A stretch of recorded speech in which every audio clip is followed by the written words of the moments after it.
Hey guys, how are you? I hope you're okay.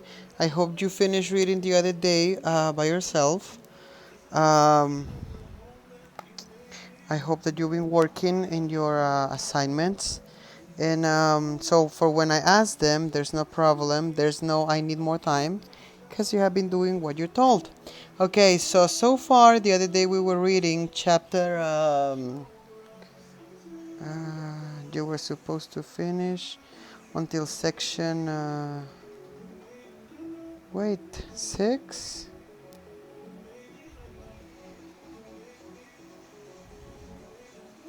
Yeah, we were doing section 5 from chapter, let me see. Oh, we were in page 84, 83.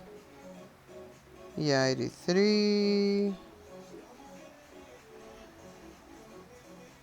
No, 82. Oh, wait, yeah. Page 82, section 5. That's what we read the other day, and you were supposed to finish that section until you made it into section 6. So today we are going to start reading section 6, okay? Because you finished that section already, because you were supposed to continue with the reading. So I'm going to start reading a little, but then the rest will be on you until you make it into... Oh, it's really nothing.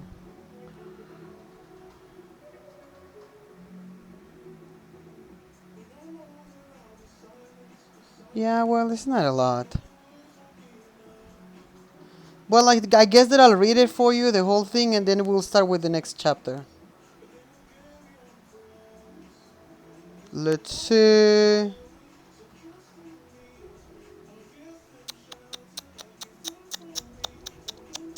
Yeah, so we're supposed to be in page 88. I know that some of you doesn't have the same printing kind, so I don't know if you will be able to find the same page 88, but we are in section 6. If you have troubles, call me and we can find it together. Okay, because I know that some of you printed it differently, so you will struggle to find it, but as much as we read the other day together, you will know where we're at. Okay, so in my printing form, we would be in page 88, section 6. So let's start.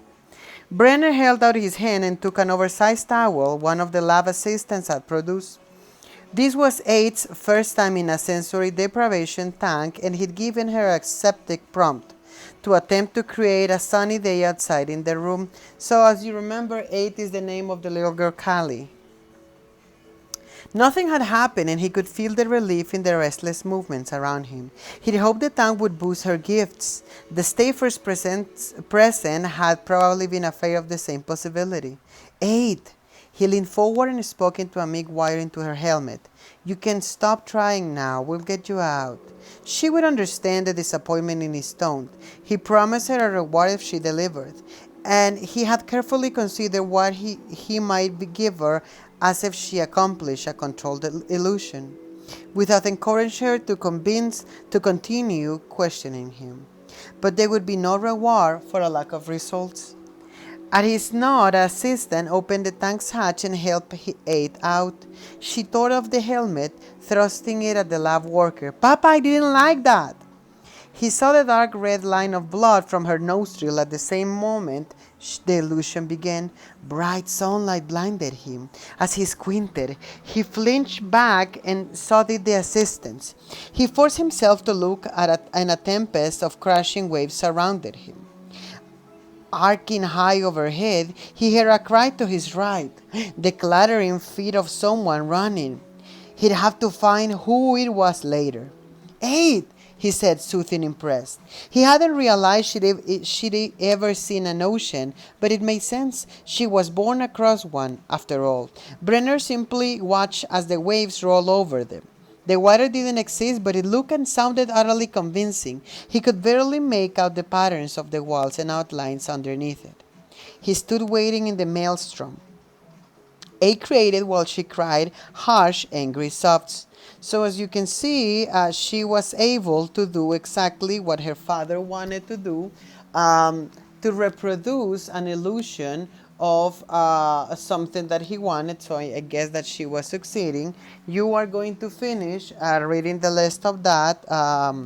So maybe you want to stop it now because I'm going to start reading the beginning of the other chapter. So stop me now, pause me, finish reading your chapter, and then I'm going to start another one. If I was very good at editing videos, I would write the SpongeBob like 2 years later thing, but I don't. So um, if you pause me, maybe you already finished reading the last part, and then we are going to chapter 5. 5, 5. Chapter 5. Pay no attention. In my book, it's page 81, but I don't know in yours, but we're in chapter 5. Okay. November 1969, Bloomington, Indiana. The cafeteria's main offering that night had been Sloppy Joe's. Sloppy Joe, if I'm not wrong, it's a sandwich of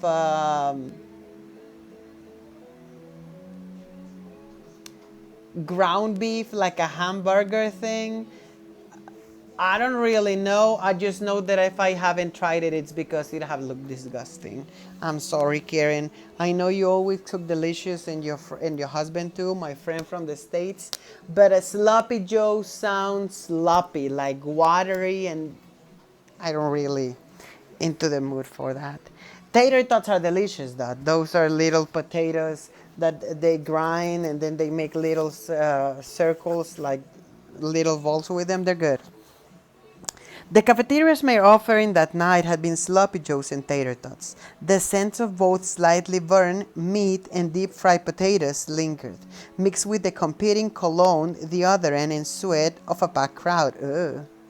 The university have made viewing President Nixon's scheduled address to the nation on Vietnam mandatory, as if that would do anything to stop the protesters.